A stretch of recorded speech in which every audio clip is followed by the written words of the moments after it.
Oi, gente, tudo bem com vocês? Então, segundo a enquete do último vídeo nosso, o livro ganhador para que eu falasse um pouquinho aqui com vocês sobre ele foi esse, A Sutil Arte de Ligar o Foda-se, de Mark Manson. Antes de eu começar a falar dele aqui para vocês, eu queria dizer primeiro que toda vez que eu for trazer um livro aqui, eu vou estar trazendo a minha compreensão, a minha apreensão, a forma como eu absorvi o livro, como ele impactou a minha vida e o que eu tô pondo em ação após a leitura dele, tá? Isso por dois motivos. Porque primeiro, não é meu objetivo aqui narrar o livro para vocês, e sim gerar em vocês o interesse de ler também ele, né? E através da leitura buscar transformação também para a vida de vocês. E o segundo motivo é que um livro, como qualquer situação, qualquer coisa da vida, ele nunca tem uma só verdade, uma só versão. Cada um ao ler pode absorver aspectos diferentes do livro de acordo com as suas lentes, tá? Eu tô chamando aqui lente do mundo interno da pessoa. Então vamos ao livro. O autor, Mark Manson, começou a escrever através de um blog e ficou popular através de um blog na internet, onde ele escrevia coisas sobre o cotidiano, situações das pessoas, da vida dele mesmo e até conselhos amorosos. Vendia também livros online e cursos online também, tudo falando sobre bem-estar. No livro, ele relata histórias de pessoas conhecidas, desconhecidas e suas, para exemplificar o que ele chama de ligar o foda-se. E uma coisa que me chamou muita atenção, gente, durante a leitura desse livro, é que assim que eu comecei a ler, eu tive a impressão de que ele vinha contra tudo o que eu estava estudando, do que tem sido difundido atualmente em relação à saúde mental, né? Que ele vinha aí contrapondo todos os conceitos que têm sido falados ultimamente. Eu fiz um curso recentemente de coach, formação em coach, e o coach ele é baseado principalmente na psicologia positiva e na PNL, né, programação neurolinguística. Se vocês tiverem interesse, eu posso até falar aqui num próximo vídeo para vocês sobre a diferença entre coach e psicoterapias, né? Para que cada um é mais indicado, para que vocês também fiquem conhecendo um pouquinho. Se tiverem interesse, coloquem aqui nos comentários, tá, gente? Que é aqui que eu peço a interação de vocês e a ajuda para estar sempre trazendo conteúdos que sejam realmente interessantes e efetivos, tá? Mas voltando ao livro, ao começar pelo título do livro, os títulos dos capítulos do livro. O primeiro capítulo chama Nem Tente, né? Sendo que a gente vem aí sempre trabalhando que a gente não pode desistir nunca. O segundo capítulo, A Felicidade é um Problema, né? E é o que todos nós buscamos. O terceiro, Você não é especial. O quarto, O valor do sofrimento. O quinto, Você está sempre fazendo escolhas. O sexto, Você está errado em tudo e eu também. O sétimo, Fracassar é seguir adiante. O oitavo, A importância de dizer não. O nono, Aí você morre. Então, em relação a todos esses títulos, só 2 estão congruentes aí, né, com o que a gente tem estudado atualmente, que é você está sempre fazendo escolhas, porque a gente está fazendo escolhas o tempo todo na vida da gente, mesmo sem perceber, na maioria das vezes automático, mas que estão trazendo resultados para a nossa vida, né, e a importância de dizer não. Mas o que mais me impactou mesmo no livro foi que no decorrer da leitura, sem perceber, assim, devagar, quase como por um insight mesmo, eu vi que o que ele estava falando eram as mesmas coisas que tem sido mesmo divulgado em saúde mental. Só que ele falava de uma forma invertida, às vezes até opositora, né? E sempre muito divertida, né? Mas eram as mesmas coisas. Então isso foi o que eu achei assim mais fascinante do livro, ele conseguir falar, né, de coisas que têm sido já tão difundidas, né, mas de uma forma tão diferente que no começo você acha que ele está fazendo um contraponto a tudo e depois você chega à conclusão que ele está falando as mesmas coisas. Então é o que eu mais gostei, achei fantástico do livro, tá? Eu vou falar para vocês o que para eles significa ligar o foda-se. Ligar o foda-se é encarar os desafios mais difíceis e mais assustadores da vida e agir. Ligar o foda-se não significa ser invulnerável, mas se sentir confortável com a vulnerabilidade. Saber que todos nós, né, somos vulneráveis, podemos ser atingidos e não se sentir desconfortável com isso. Não é ser indiferente e não se importar com nada, e sim saber com que se importar. O autor diz que o objetivo do livro é ajudar as pessoas a pensarem mais claramente sobre o que elas elegem como importante em suas vidas e o que deviam considerar insignificante. Transformar a dor em ferramenta, o trauma em poder e os problemas das pessoas em problemas ligeiramente menores. Ele coloca como objetivo do livro isso. As principais ideias do livro, que eu gostei assim muito de várias delas, né? Mas eu tô trazendo as principais. A primeira é que ter necessidade demais faz mal à saúde mental, né? Aí ele vem falando de tudo aí que a nossa sociedade do consumo gera na gente necessidades, né? Que vão muito além das necessidades básicas do ser humano para a sobrevivência e que na realidade vão muito além da necessidade básica para uma realização. A gente está sempre achando que a gente vai ser feliz só quando a gente conseguir, né, ter aquele carro que a gente tanto sonha, ter o emprego maravilhoso, ter um salário de tanto, né? A gente está colocando a nossa felicidade em coisas sempre mais distantes e também sempre em coisas que vão passando e você já quer outra e já quer mais e já quer mais e já quer mais. A gente perdeu a noção do que realmente é importante para ser feliz, né? Ele fala que a nossa crise não é mais material, e sim existencial e espiritual, porque nós temos tantas tralhas e tantas oportunidades que nem sabemos mais o que realmente importa. O outro fato que ele fala que gera sofrimento na gente demais é a negação dos sentimentos ruins. É como se não pudesse existir sentimentos ruins, né? A tristeza, a dor, o medo, a insegurança, a ansiedade, isso tudo fazem parte do ser humano. Todos nós sentimos isso, né? É só quando ela está excessiva é que causa os sofrimentos mentais, né? Os transtornos mentais.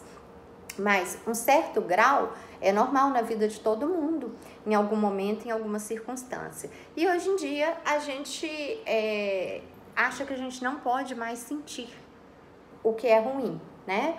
Então, por exemplo, a gente fica mal de estar mal, né? Eu tô tão triste, nossa, eu tô triste porque eu tô triste, porque tá todo mundo feliz. Olha lá, a pessoa postou uma foto na rede social, olha como ela tá feliz lá no Facebook, olha aquela lá como tá viajando e tá feliz e eu tô aqui triste. Então, não é só mais a tristeza que te deixa chateado, você fica triste em estar triste. Você se culpa de se culpar. Então, você faz alguma coisa que você acha errada e aí você se sente culpado e fala, não, eu não posso ter culpa, porque hoje em dia a gente não pode mais se culpar.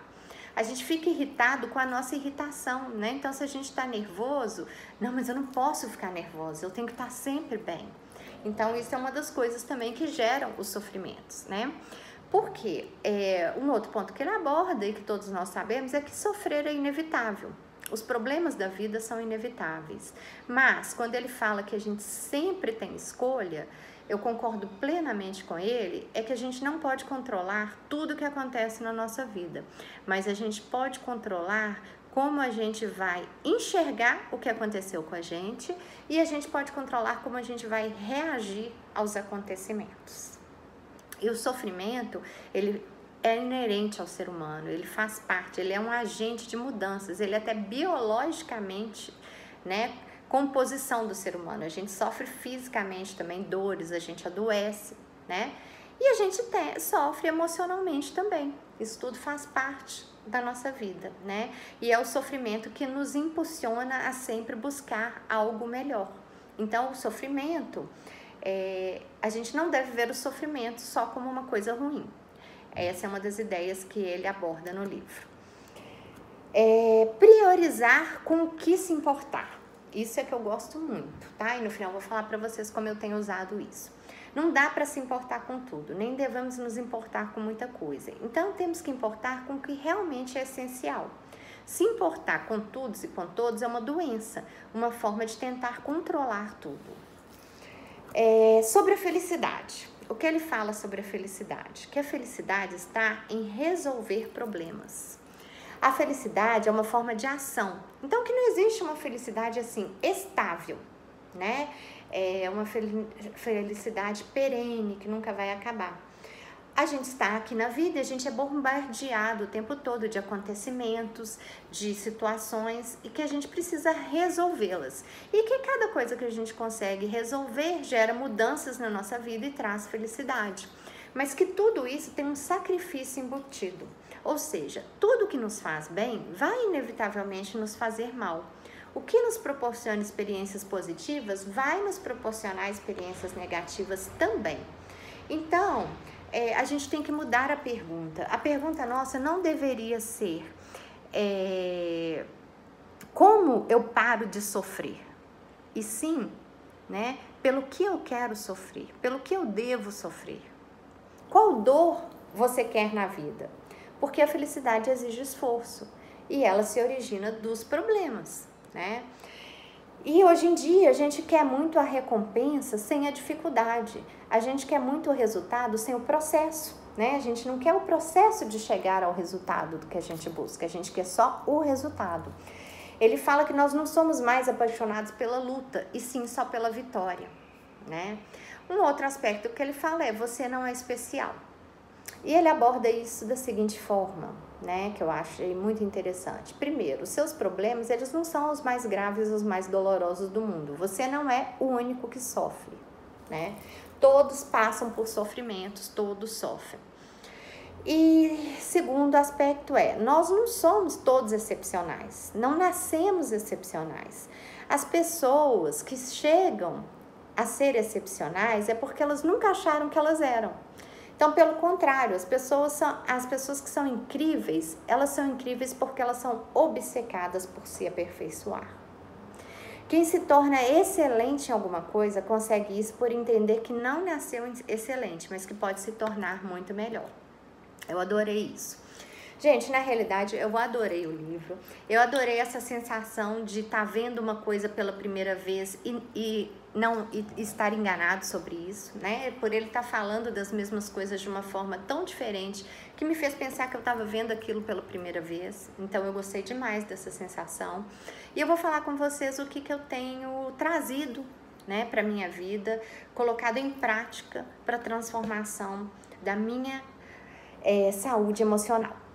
Primeiro aspecto do livro que eu já estou trabalhando na minha vida e já vinha trabalhando mesmo antes de ler o livro é priorizar com o que se importar.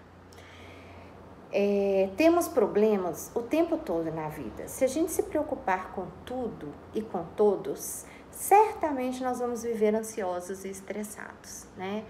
Então, eu tenho aplicado isso na minha vida da seguinte forma. E isso já é uma ferramenta de coach que eu vou passar para vocês. Tá? Isso não está no livro, não. Como que eu tenho aplicado priorizar com o que se importar na minha vida? Eu tenho, diante de uma situação ou um problema, racionalizado e tentado categorizar o problema, porque existem 3 categorias de problemas. Existem os problemas de controle direto, são aqueles problemas que envolvem o nosso próprio comportamento, que depende só de nós a resolução da situação. Esses são os que a gente deve gastar energia com eles. Existem os de controle indireto, que são os problemas ou situações que envolvem a gente, mas que envolvem também uma outra pessoa. Então, que só tem uma parte que a gente possa resolver daquele problema. Nesse caso, a gente deve fazer a parte da gente o melhor possível e conseguir se liberar do que não depende de você. E existe um outro tipo de problema que chama problema de controle inexistente. São problemas ou situações que não existem controle, estão fora do seu controle. Então, não tem nada que você possa fazer que vá solucioná-los. Então, por que sofrer com eles? Gente, quando eu consegui aplicar isso na minha vida, foi libertador. Tem sido libertador. Eu vou falar com vocês por quê. Porque muitas vezes a gente fica remoendo um problema que não é de controle direto nosso, que é de controle indireto ou mesmo inexistente, que não depende de você a solução dele. E o que acontece? A sua energia fica presa naquele problema. Você não consegue fazer mais nada, porque não depende de você. Você não consegue tomar nenhuma atitude que vai resolver aquele problema. E você está presa naquilo. Quando você consegue se libertar, você liberta também a sua energia. E aí parece que a sua vida flui, sabe? A vida flui e você consegue resolver um monte de coisas na sua vida que você não estava conseguindo resolver. Então isso tem sido assim muito bom para mim, essa parte de priorizar, categorizar os problemas. E o outro aspecto que eu tenho, né, utilizado na minha vida e que é muito difícil é... Gente, desculpa, tá? Porque eu tô gravando vídeo em casa hoje aí. Tá tendo participação especial no meu vídeo. Mas o que eu tenho é a conscientização de que para ganhar é preciso perder. A necessidade de abrir mão dos prazeres imediatos para alcançar os objetivos na vida da gente. E como isso é difícil, gente? Como isso é difícil. Por quê? Eu vou falar de uma frase que a minha coach, né, a pessoa com quem eu fiz o curso de formação em coach falava. Você quer viver de prazer ou de realizações? É a pergunta que ela falava pra gente se fazer. Por quê? Porque os prazeres, eles são momentâneos, né? E as realizações, elas são duradouras. Mas para você ter realizações, você precisa abrir mão de prazeres momentâneos. Então, eu vou dar dois exemplos aqui para vocês. O primeiro, por exemplo, você, né, quer emagrecer, você não está bem com o seu corpo, não está se sentindo bem. E isso está te gerando sofrimento. Então, para a sua realização pessoal, você quer emagrecer. Mas para você emagrecer, você precisa passar pela dor da renúncia. Você precisa renunciar a várias coisas que você gosta de comer. Você precisa renunciar a ficar em casa assistindo televisão e ir para academia. Então, essa realização que você quer ter na sua vida, ela exige uma renúncia de prazeres imediatos. Um outro exemplo, você quer passar num concurso público, você quer ter aquele emprego, né, que você tem buscado para a sua vida. Para você passar num concurso público, para você ter essa realização pessoal, você vai precisar abrir mão de prazeres momentâneos, de sair fim de semana com seus amigos, com o namorado, para estudar, né? Para aí sim você alcançar, né, a realização.